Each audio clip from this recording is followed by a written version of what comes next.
Welcome back, everyone. I'm really delighted you're with us on 33 Founders today because I'm here with Kelsey, the co-founder and president of Influence & Co. Thank you so much for being with me today. Thank you for having me. This is great. Kelsey, I want to start out with what I was just sharing with you. The first thing that comes to mind when I think of Influence & Co. is how useful the content, the service, the information that you guys are providing has been for me in particular in just the past few days since I learned about your work. Can you introduce us to the impact you guys are making?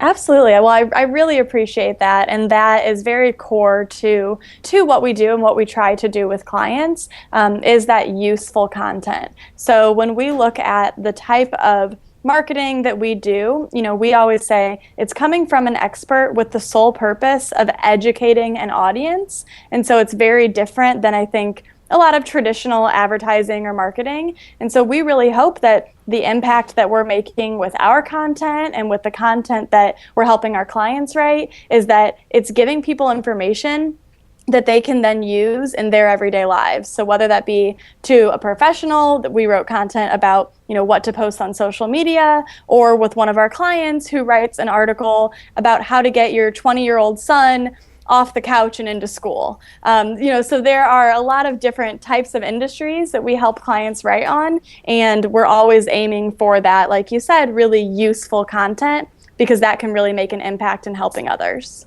This is the last thing that I'll say about that, but I do want to highlight that we often read things and rarely take action about it. But I read a great infographic that you guys had that we'll touch on in a few minutes, but it immediately impacted me the following morning to get on LinkedIn and post because of the information you guys shared. Yay!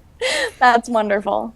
So before we dive into how you guys do what you do, I'd love to learn about the process of working with the people who come to Influence & Co. because you guys strive to be partners. You're in it for the long term, not a short-term fix. Yep.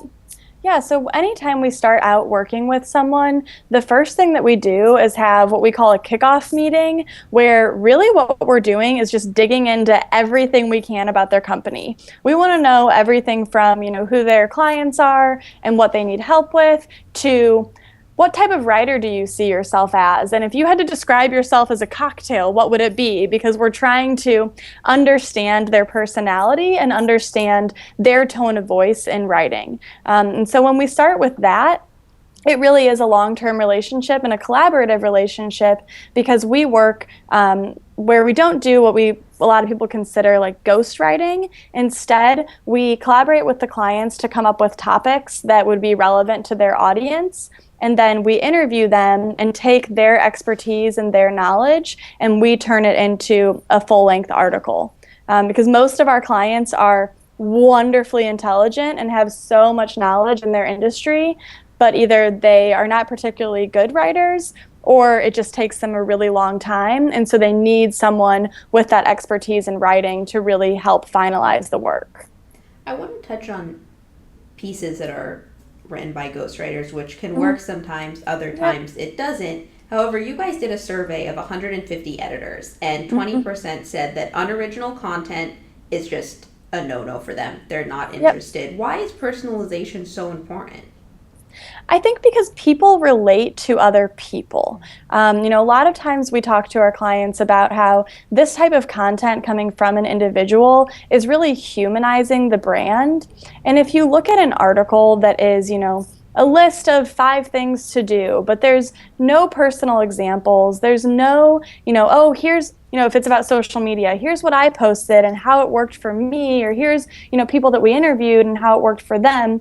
If you're not getting that personalization, those personal examples, it's really difficult to relate to. And I think then it is difficult to take action on, because you're not seeing yourself in the content. So I think that's one reason that personalization and having those personal anecdotes and those, stories and examples really help make content really special.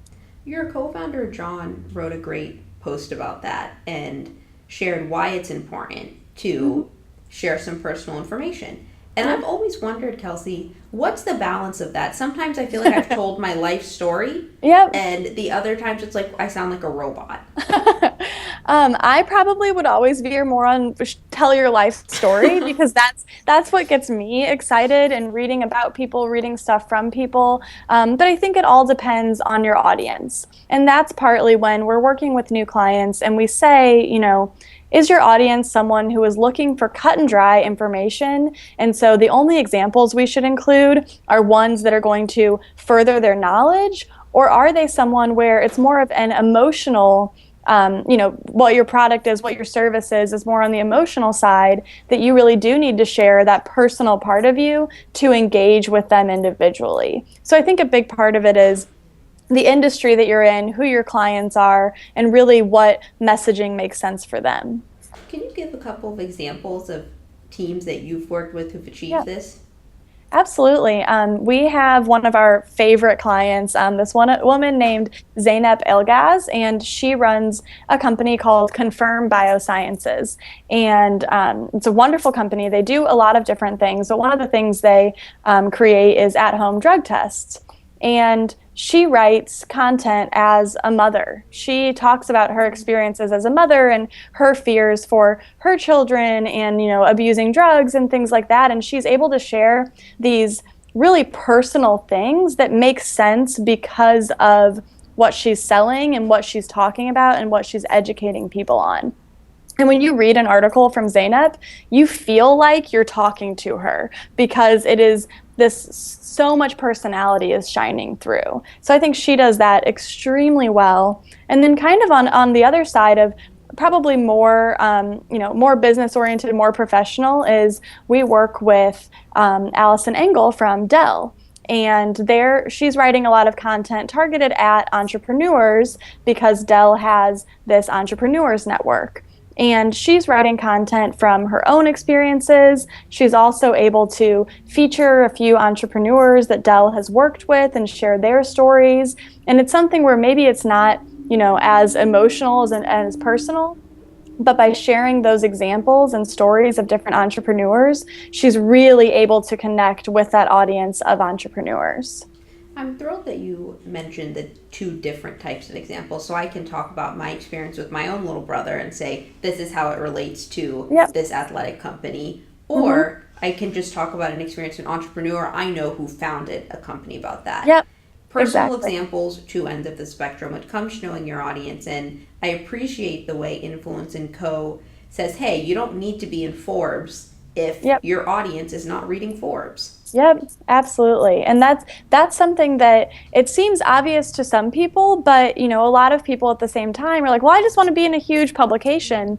And what we've really seen is that has its value in a lot of ways. If, getting published in Forbes or Wall Street Journal or Washington Post brings some credibility to your company, but most of the time you're going to get the most engagement and the most action taken when you're talking specifically to your audience. So with us as an example, we do publish content on Forbes and Entrepreneur and Inc. And those are all really great sites for us to publish to. But some of the best engagement we get is on HubSpot's blog. And it's because HubSpot is a marketing automation software. So marketers are reading their blog, and a lot of those marketers are using a lot of content. So when we write articles about content marketing, the people that are reading their blog, that is right up their alley. And so we've really seen with ourselves and clients that kind of having a mix of the really niche, really targeted sites with some much larger mainstream sites is mostly the time the best strategy. One of the great ways that you guys help your clients meet their audience as well is having a content strategy. Yes. Can you explain? It sounds simple, but can you explain why having that strategy is important? Well, I'm probably going to butcher the statistics, so I won't say a complete number, but there was a study done by Content Marketing Institute, and one of the things it found was that marketers that don't actually write down a strategy will fail. Where if you have a written strategy, you will stick to it a lot. You'll get much better results. And why we've seen that works is that most people, content marketing is something that they're like, oh yeah, we do that. Like we publish on a blog and we tweet and we do LinkedIn, but when there's no strategy behind it, all of those pieces are a waste because you're not tying them back to a goal. And also when there's no strategy, it's very, very difficult to measure. So when you have a strategy that's saying, we want to publish 10 articles into online publications, and each of those are going to direct back to 5 blog posts that we have, and each of those are going to link to one white paper that people have to give us their email to download, you're creating a strategy that really funnels people in to giving you their contact information. And you can measure the effectiveness of that strategy by how many new leads you have through your website. Where when you don't take the time to lay out any sort of strategy around the content that you're producing, you'll end up spending hours and hours writing a bunch of content, having no idea what's working and what's not. When it comes to bringing people back, I've shared a statistic before that 70% of people would rather learn about your company through an article instead of an ad. Can you touch on the difference between content marketing and advertising? Absolutely. There's a lot of different opinions around this, but what we at Influence & Co. believe is that content marketing is the type of marketing that is giving value to your readers first and asking them to want to learn more about you second. So we really preach with our clients that this content should not be promotional. The objective of this content is not to have the person saying, wow, Influence & Co. is such a great company, and now, I've read their sales pitch and I want to work with them. Instead, your purpose is to educate them so that they become really primed as great potential customers, and that they are self-identifying that I want to learn more and I want to engage with this company. So it's the difference between being very promotional and being very educational. When it comes to that educational aspect, as I just shared, I've really enjoyed reading your blog, and I know now that I'm going to subscribe and I'm going to read each one you post. What does it take to get that loyal reader base? I think it takes a lot of things. The first is actually thinking about your reader before thinking about yourself, and thinking like, what is really valuable to them, not what do I want them to read today. So the first is just really having a good understanding of who that reader is. And then consistency is very important. Because like you said, if if you're going to subscribe to our blog now, which is wonderful, thank you. If you didn't get a new blog post from us for 2 months, you'd probably forget about it. And when you did get one, you wouldn't be super excited. You'd be like, well, this only comes once every 2 months, and it's not probably very up to date. And so I think that consistency is incredibly important in that, because you make it a habit for people to want to come back and read your content. And then engaging with those people. So if we ever have people that are commenting on our post, or if they're sharing out a lot of our content, we make sure that the people who authored those posts, whether it be our stuff internally or our clients, that they're making an effort to tweet back at someone, or respond to a comment, or even connect with them on LinkedIn and say, thank you for reading so much of my content. Is there anything else you're looking for information on that maybe I have insight on? And so really making that effort to engage on a one-to-one level, I think builds a lot of loyalty.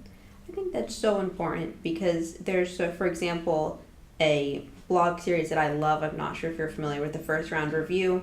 Absolutely. I read it all the time. I wait for that article on Monday night and Wednesday night, and I connected with Camille, who works on that via Twitter, and every single time I posted in the beginning, great article, she favorited it, and she would thank me so genuinely. And now no matter how busy my day is, I will read that.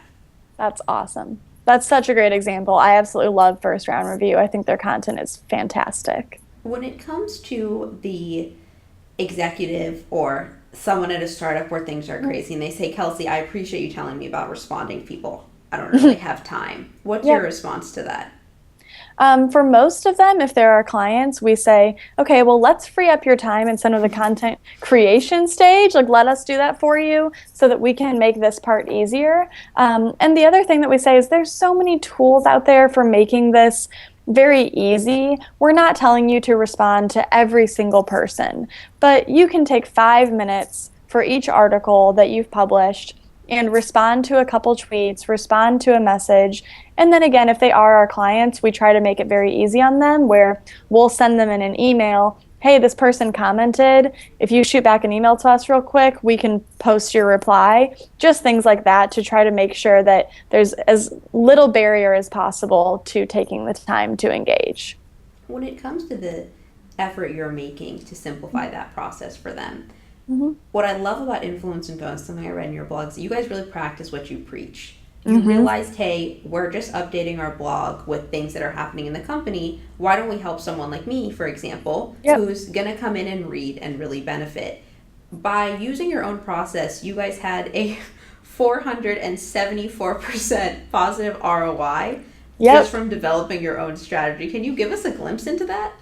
Oh my gosh, it has been a crazy experience. I think there's kind of a saying of, is it like the cobbler's wife or cobbler's kids have no shoes, that like marketing companies are terrible at marketing themselves. And so as a content marketing company, we were publishing content, but we weren't doing it with a really great strategy. And what we realized is that the more time and effort we put into laying out the strategy at the beginning of the year and being very intentional with the type of content that we create, how we're promoting it, and how we're engaging with individuals, we ended up signing on, I forget the exact number of clients, but we ended up signing on quite a few clients, even just in the first quarter of the year, from people that had found our content in maybe John's Forbes column, and then they came to our website, they read a blog post, they downloaded a white paper, and then they started getting, our emails each week, and then they reached out and said, I'd love to hop on a sales call. And that client, like that customer, is so much better positioned to have a wonderful relationship with us because they've read everything. They get it. They understand there's not really even a lot of sales that's going on because they've already sold themselves once they've been educated for this time. So we kind of realized that we had been lacking a little bit. And, now we have a wonderful marketing team that is dedicated to creating the strategy and implementing the strategy ongoing. And one of the things you guys focused on was setting short-term goals, testing and iterating. Yep. Why is that so important for content? I think for all content, but especially for us, since it is relatively a new industry, there aren't a ton of standards of, if you do this, it will always work every time. So we do have to test.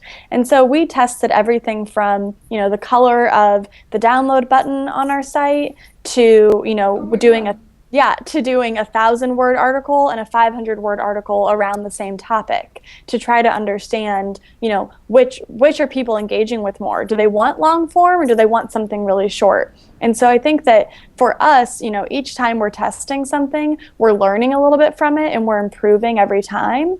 And so doing those short tests, we can learn and we can improve much more quickly. How long are the tests typically? It depends on what we're testing, but it can be as short as a week and as long as about 2 months.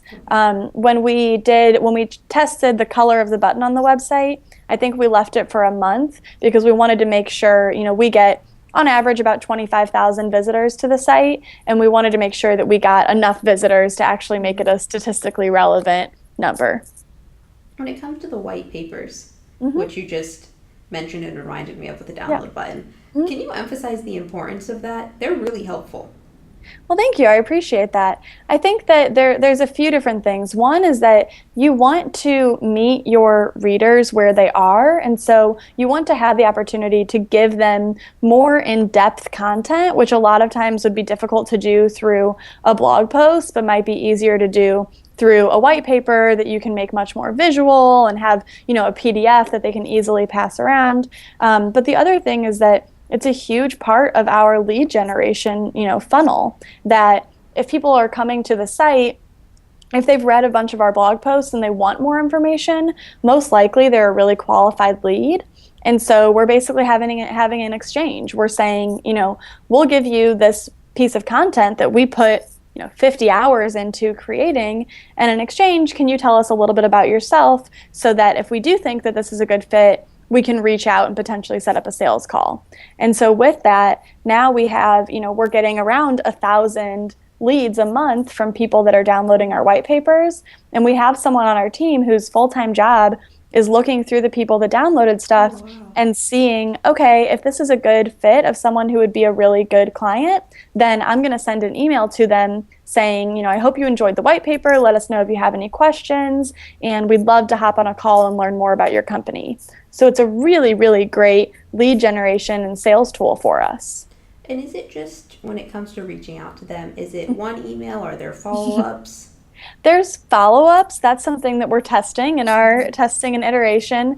There are follow-ups. Normally, we are doing anywhere between 3 and 6 follow-ups. But we have read some things that say, people don't get responses until 7, 8, 9. I think our team sometimes is a little, we never want to bother people. We only want to follow up if we think that there is a chance that they want to get on a call with us. So I think normally we're around 3 or 4 follow-ups over a couple months. Okay, that's a couple of months. There's one Yeah. company that I signed up for something, and they have just not left me alone for like a year. And I'm like, I'm sorry, I am not interested.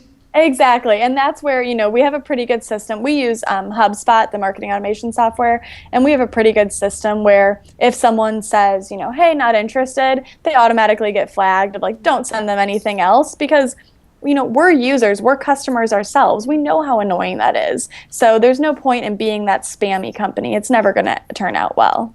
I want to shift gears for a couple of minutes Yeah. and chat about the different platforms we have to post. It is overwhelming now, and sometimes as someone who does produce content, I'm just like, I don't even know where to start. There's this long list, and you guys have that great infographic. Can you dive into a couple of the different platforms and what you feel is the most beneficial right now? Yeah, I think again, it depends on your audience, but we work a lot with business to business companies. And so from that standpoint, LinkedIn is fantastic. And I know I'm preaching to the choir because it sounds like you started posting on LinkedIn, but we have really seen a few different things. One is being really active in LinkedIn groups and being able to comment on what other people are posting and then share something of your own, but also for written content, republishing all of your articles on the LinkedIn publishing platform is something that we've seen has gotten amazing traction.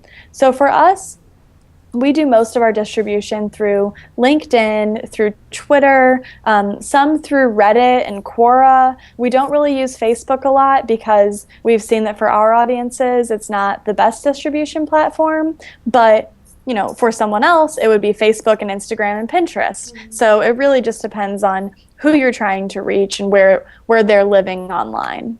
When it comes to LinkedIn, like I said, I used it because of you guys, and I just thought it was so interesting that everyone I'm connected with was going to be notified that I published something. And I was like, genius, good one, Jeff Weiner. And once I thought of that, I also started thinking, is there an etiquette to this? Mm-hmm. That's a really good point. I think that's something that a lot of people are still kind of figuring out. I don't know if there's a way on LinkedIn to disable notifications that people, that I'd get notified if you posted something. But what we've heard overwhelmingly from the people we're connected to and with our clients is that people really enjoy that feature, that they love being able to see, oh, Jenna posted something and I haven't followed up with her recently. I wonder what she's writing about or what that video was on. And so I think that will probably be something that we'll see more and more of in the future, of people trying to figure out, should I post every day? Is that kind of annoying? But ultimately, people are only going to see it if they're actively logging into LinkedIn, which is something that, most likely they're wanting to engage with individuals on there anyways.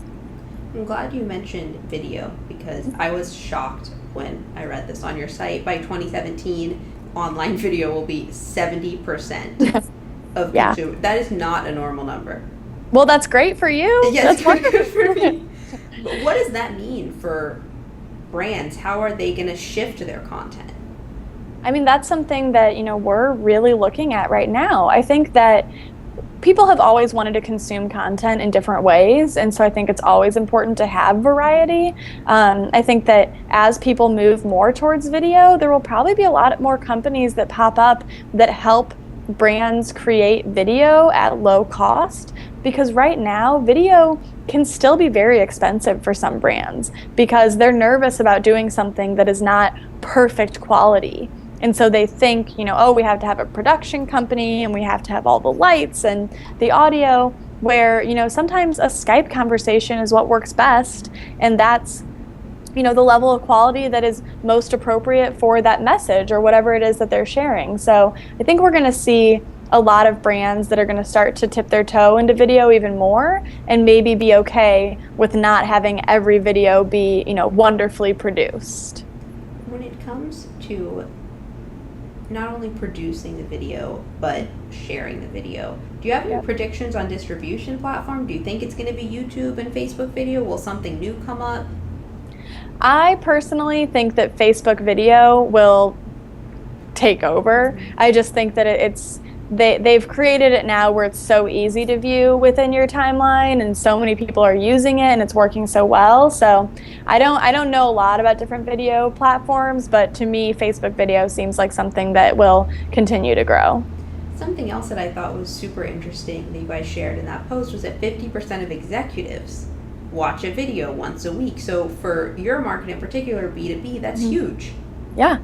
Oh, it absolutely is. And I think it's again trying to match up the messaging with the type of content, because there's some things that a infographic or a graph or a written article are going to be best to communicate, but maybe there's something that is a really difficult to understand concept that an animation video would be much better than a written article. And so I think that that's really where you're seeing a lot of executives and different people using video in the workplace, is sometimes to understand some of those more complicated topics. And for video, the same rules apply, right? This is not a promotional video. It should still be educational. It should still be something that's adding value to not only your target customer, but someone who's just coming on the site to learn. Absolutely. And I think one big advantage of video is the ability to see someone and hear someone and really even engage with them that much more. We put so much effort into capturing our clients' true voice and personality through the written word that sometimes, I'm jealous of video, because I'm like, well, that you can just hear them and you can, fall in love with them over the screen. And so I think that video has a lot of advantages for that, really being able to authentically engage with your audience. I want to shift gears just a tiny bit, but still on the note of that authentic engagement. One of your clients emphasized an important lesson that you taught them, that content and educational materials shouldn't just come from the CEO. It can come from everyone in the company. And so I started thinking of some brands that I know that I'll get a message like Sarah from Intercom, Brian from Intercom, and I'm like, don't know this person, let me click. Why is that important? Why do I want to click that? I think you want to click it because you know that that person has the most expertise in that part of the company. So let's say it's a software company. Maybe the CEO is very focused on business development and forming partnerships, but the CTO is the person who can talk about the future of software in and out, and you can sense the enthusiasm, in their writing. Most likely then the CTO should be the one creating content on behalf of the company. But maybe they're also trying to hire a lot of engineers, and they have a head of recruiting that can really explain the vision of the company and the company culture and why it's a great place to work. Well, maybe they should be writing articles about the future of the workplace and what it's like to work for a software company. So I think for a lot of companies, you need to look at who's the person that can really engage with this audience, and that's the person who the content should be coming from, which is not always the CEO or the co-founder.